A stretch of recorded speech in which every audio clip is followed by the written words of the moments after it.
Imagine uncovering a horrifying family secret so devastating that it drives a devoted preacher to commit an unthinkable act against his own father.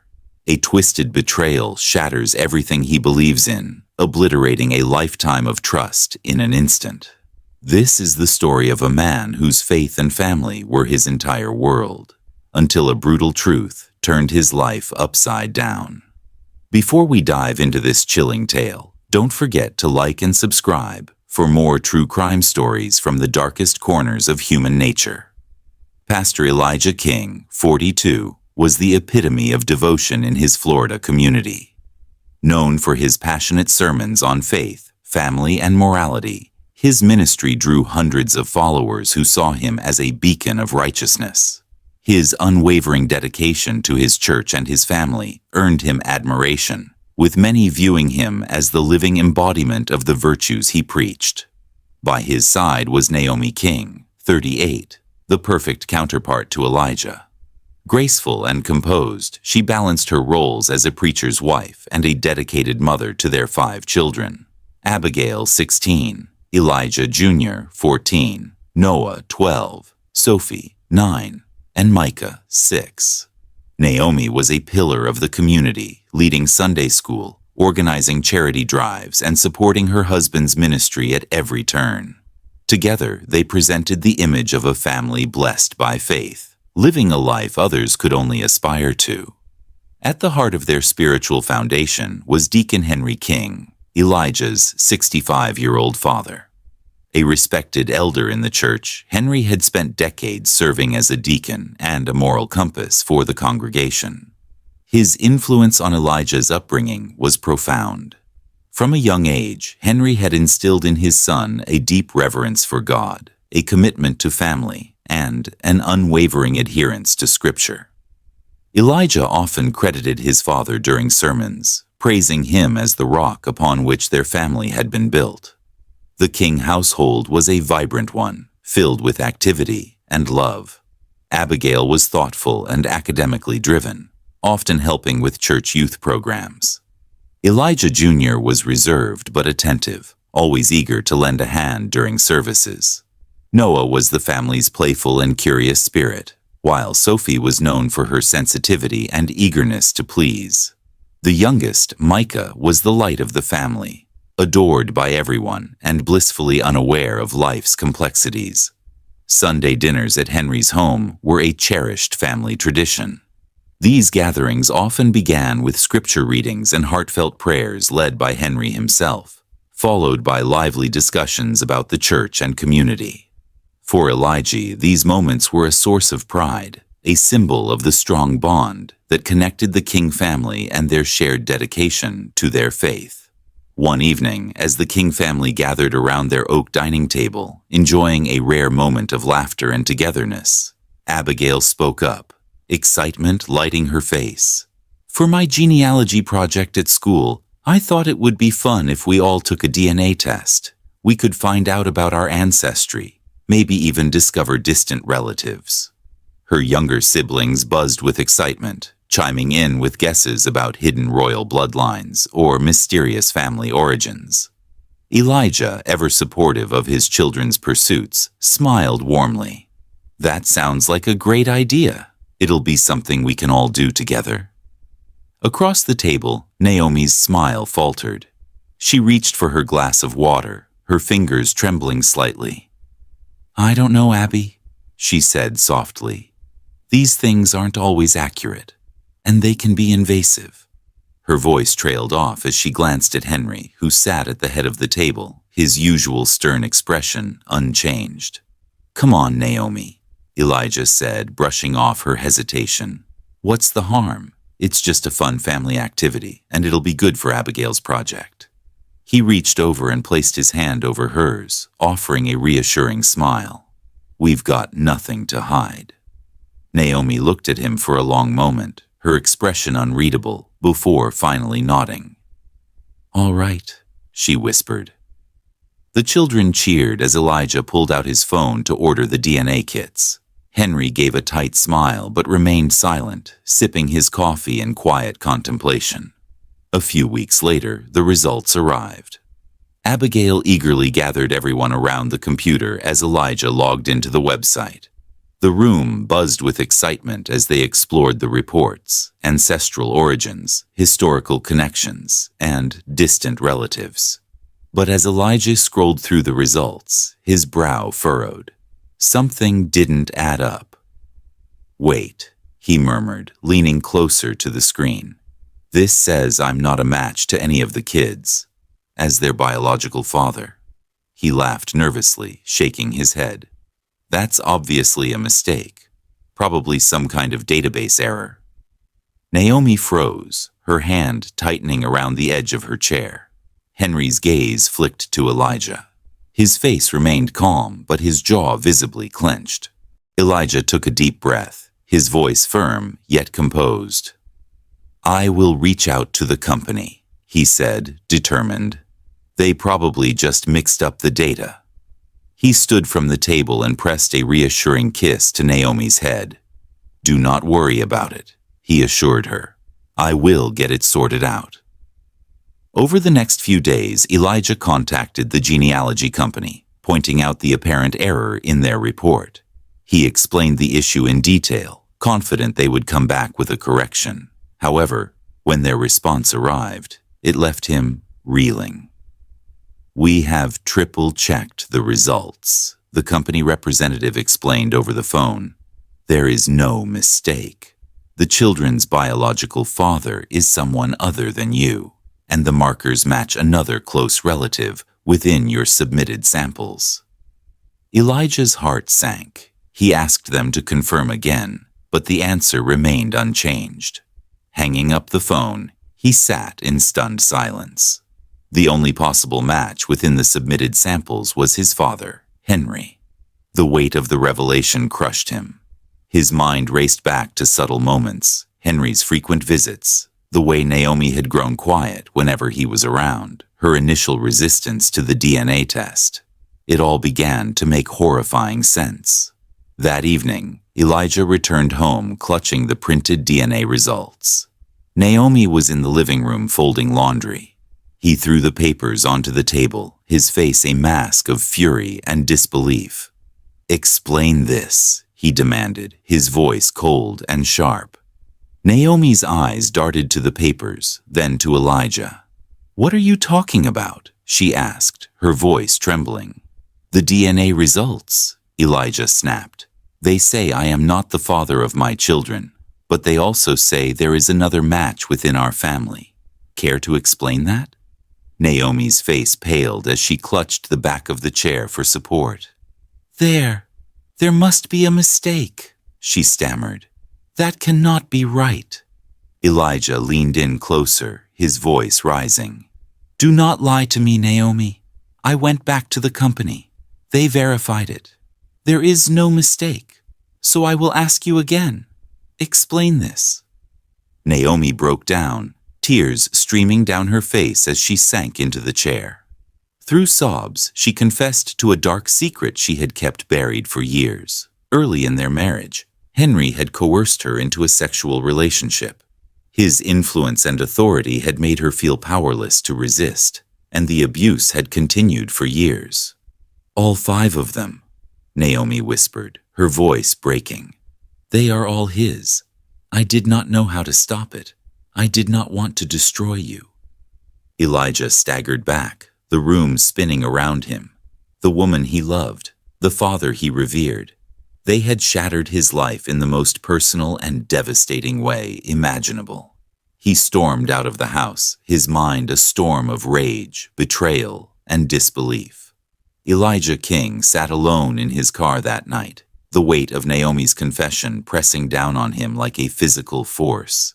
His mind raced, each thought darker and more chaotic than the last. The life he had built, his faith, his family, his ministry, had been a lie. His children, his pride and joy, were not his. His wife, the woman he had trusted above all, had been trapped in a horrifying secret. And his father, the man who had raised him, guided him, and taught him to live by God's word, was a monster. The emotions came in waves: shock, pain, disbelief. Then anger, so blinding, it took his breath away. Elijah gripped the steering wheel until his knuckles turned white. Tears streamed down his face as he shouted into the empty car. Why? How could they do this to me? He slammed his fists against the dashboard, the frustration boiling over. He drove aimlessly for hours, the streets of his quiet Florida town empty under the moonlight. Memories of family dinners, sermons about forgiveness, and the moments he had once cherished flooded his mind, now tainted with betrayal. Everywhere he turned in his thoughts, he was met with lies. As dawn broke, Elijah found himself parked at the edge of a lake, staring out at the water. In the stillness of the morning, his pain began to transform into something colder, sharper. Vengeance. The betrayal was too great to forgive. The wounds were too deep to heal. In his mind, there was only one way to bring justice to the situation. His father and his wife needed to pay for what they had done. Elijah began to plan, the clarity of his thoughts startling him. He had spent years preaching forgiveness, but forgiveness was no longer an option. His heart, once full of compassion, now burned with the need for retribution. He replayed Naomi's confession over and over, each word fueling his resolve. When Elijah returned home, he was calm, eerily so. He did not speak much to Naomi, who had spent the night crying in their bedroom. He could not look at his children without feeling a sharp pang of grief, knowing they were not his. But he still loved them fiercely. That love only deepened his anger. The evening was heavy with tension as Elijah stepped back into the house. Naomi sat alone in the living room, her tear-streaked face pale and anxious. She had spent the entire day in silent torment, waiting for what would come next. Elijah stood at the edge of the room, his heart pounding in his chest. The weight of betrayal crushed him, making it difficult to breathe. In his right hand, concealed by the shadows, was a kitchen knife. The cool steel pressed against his palm, grounding him in the storm of rage that consumed his thoughts. Naomi looked up, her tear-streaked face twisting with a mixture of fear and desperation. "Elijah," she whispered, her voice trembling, "I know you are hurt, but we can—" "Do not," he interrupted, his voice low and icy. "Do not dare try to fix this with words. You have destroyed everything, Naomi, everything." She wrung her hands, tears spilling freely down her cheeks. "I was trapped, Elijah. I did not know how to stop it. I never wanted to hurt you."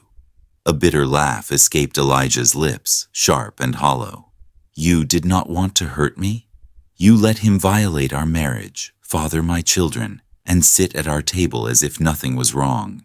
You lied to me every single day, Naomi."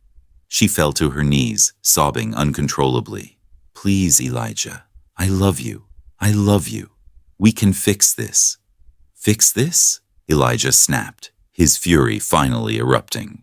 "This cannot be fixed. You have condemned me to live a lie, and now you will pay for it." With a sudden savage movement, he plunged the knife into her chest. Naomi gasped, her eyes wide with shock as the blade tore through her flesh. Elijah's face was devoid of mercy as he withdrew the knife and struck again, this time in her abdomen. The room filled with the sickening sound of flesh tearing, her anguished cries echoing off the walls. Naomi tried to crawl away, her blood pooling beneath her, but Elijah was relentless. Each stab was fueled by years of betrayal and humiliation. "You should have told me the truth," he shouted, his voice raw with rage. "You should have stopped him." When Naomi finally lay still, her body lifeless on the blood-soaked carpet, Elijah stepped back, panting heavily. The rage inside him did not subside, it only shifted focus. There was still one more person who needed to face justice. The night air was heavy as Elijah drove to Henry's house, his grip tightening on the steering wheel. His mind raced with thoughts of vengeance. The image of his lifeless wife burned into his memory. He had nothing left to lose. Justice, in his eyes, demanded blood. Bursting through the door, Elijah found Henry seated at the dining table, a cup of tea in hand and his Bible open before him. Startled, Henry looked up. "Elijah? What are you doing here?" His voice carried confusion, but in his eyes there was a flicker of fear. Elijah said nothing. Instead, he threw the crumpled DNA results onto the table. "Explain this," he demanded, his voice dangerously low, simmering with rage. Henry's gaze flicked to the papers, then back to Elijah. "I do not know what this is," he said, his voice faltering. "Do not lie to me," Elijah roared, his hands trembling. "You have been violating Naomi for years, haven't you? You fathered my children." Henry stood, raising his hands as though to calm his son. "Elijah, listen to me. It is not what you think." "Do not lie," Elijah bellowed, his voice shaking the room. "You destroyed my family. You are a monster." Before Henry could utter another word, Elijah lunged forward, driving the knife into his father's side. Henry cried out, stumbling backward and clutching at the wound as blood seeped through his shirt. He tried to steady himself, but Elijah did not stop. With savage precision, he struck again and again, each thrust fueled by years of pent-up fury. Henry collapsed to the floor, writhing in pain, his strength fading. "You deserve to feel the pain you inflicted on me," Elijah growled, standing over his father. Henry tried to crawl away, his breaths coming in short, desperate gasps, but his body was too weak to respond. Elijah knelt beside him, his voice cold and steady. "This is for Naomi. This is for the years of lies. This is for my children." Gripping the knife tightly, he began the gruesome act of cutting off Henry's manhood. Henry's screams of agony filled the room, his body convulsing violently. Elijah's expression was stone cold, his focus unwavering as he carried out his grotesque retribution. The pain proved too much for Henry. His screams weakened, his body trembling before finally going still. He exhaled one last ragged breath, and then silence. Elijah dropped the knife, now slick with blood, and stumbled back. His chest heaved, the metallic stench of iron and death thick in the air. The echoes of Henry's torment still rang in his ears. He stood there for a moment, staring at the lifeless body of the man he had once called his father. But there was no relief, no satisfaction, only a hollow emptiness where his faith and family had once been. Covered in blood, Elijah walked out of the house and sat on the front porch. The quiet neighborhood, undisturbed in the night, was about to awaken in chaos. When the police arrived, responding to frantic calls from neighbors who had heard the horrifying screams, they approached cautiously, weapons drawn, expecting resistance. Instead, they found Elijah sitting on Henry's front porch, his expression blank, his hands coated in crimson, staring into the distance as sirens wailed in the night. Drenched in blood, his Bible resting in his lap, Elijah's demeanor was chillingly calm. As the officers approached, he lifted his gaze, his expression unreadable. "It is done," he said simply, raising his hands in surrender. "God's justice has been served." The officers quickly handcuffed him, their unease palpable. As they led Elijah to the patrol car, one officer cautiously entered the house. What he discovered was beyond words, a scene of unimaginable violence. Henry's lifeless body lay sprawled in a grotesque state, his chest riddled with stab wounds, his manhood cruelly severed. The pool of blood and the signs of struggle spoke volumes about the brutality of the act. As they placed Elijah into the back seat of the squad car, he turned to one of the officers. His voice was steady, almost casual. "Naomi," he said, "you'll find her at our house. She betrayed me too." The officers exchanged shocked glances, realizing the full scale of the horror they were dealing with.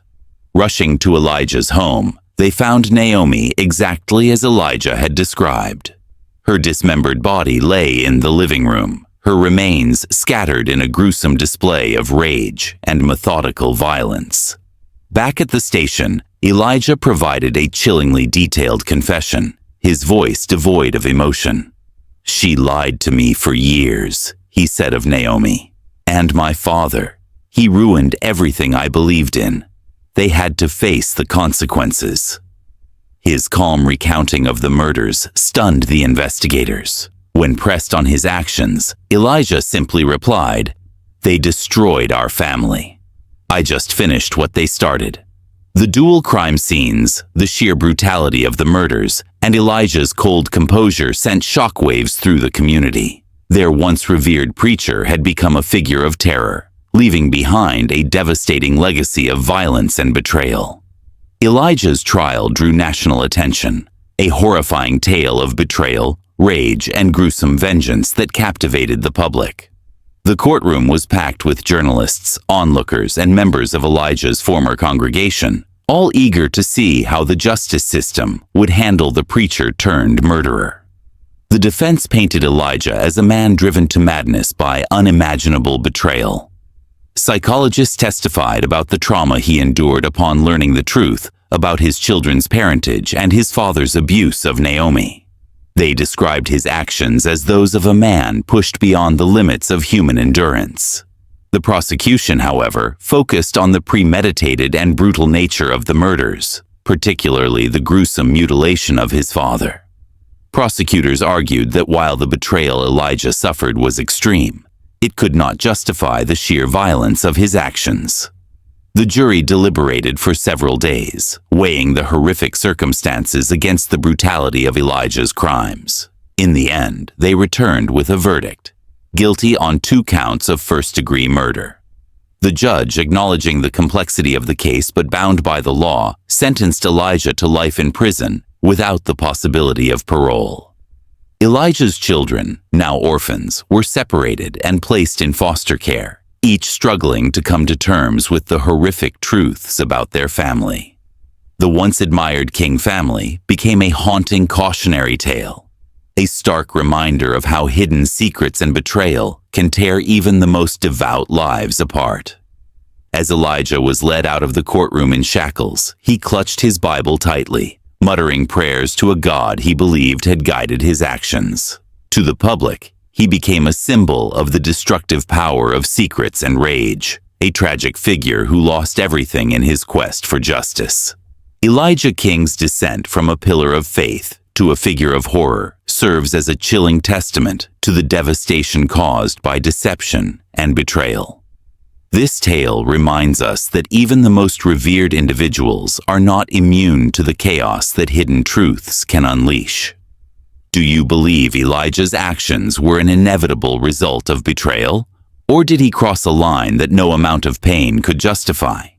If this story left you questioning everything, do not forget to like and subscribe for more true crime cases that unravel the darkest sides of humanity.